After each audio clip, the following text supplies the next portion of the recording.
அண்மை செய்தி பாலியல் புகாரில் சிக்கி ஆயுள் தண்டனை பெற்ற ஞானசேகரனுக்கு என்ன நேர்ந்தாலும் திமுகவே காரணம் என்று அதிமுக தரப்பிலிருந்து தற்போது தெரிவிக்கப்பட்டுள்ளதை அண்மை செய்தியாக பார்த்து வருகிறோம். கூடுதல் விவரங்களுடன் செய்தியாளர் ராஜேஷ் இணைப்பில் உள்ளார். ராஜேஷ் வணக்கம். தற்பொழுது ஞானசேகரனுக்கு என்ன நேர்ந்தாலும் திமுகவை பொறுப்பு என்று கூறப்பட்டுள்ளது. கூடுதல் விவரங்கள்.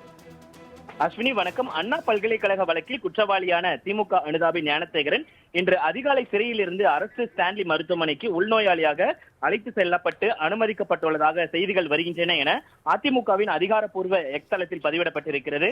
ஏற்கனவே யார் அந்த சார் என்ற உண்மை தெரியாவிடாமல் அவசர கதியில் முடிக்கப்பட்ட இந்த வழக்கை அதிமுக ஆட்சி அமைந்ததும் மீண்டும் விசாரித்து யார் அந்த சார் என்பது கண்டறியப்படும் என எடப்பாடி அவர்கள் அறிவித்திருந்த நிலையில் ஆட்சி மாற்றம் ஏற்பட போவதாக உணர்ந்துவிட்ட திமுக அரசு பயத்தில் பதற்றத்தில் கடந்து காப்பந்து அரசாக இருக்கும் போதே இந்த வழக்கின் போக்கை ஒட்டுமொத்தமாக ஆதாரமின்றி முடித்துவிட வேண்டும் என நினைக்கிறதா என்ற சந்தேகம் தமிழக மக்களிடம் நிலவுகிறது.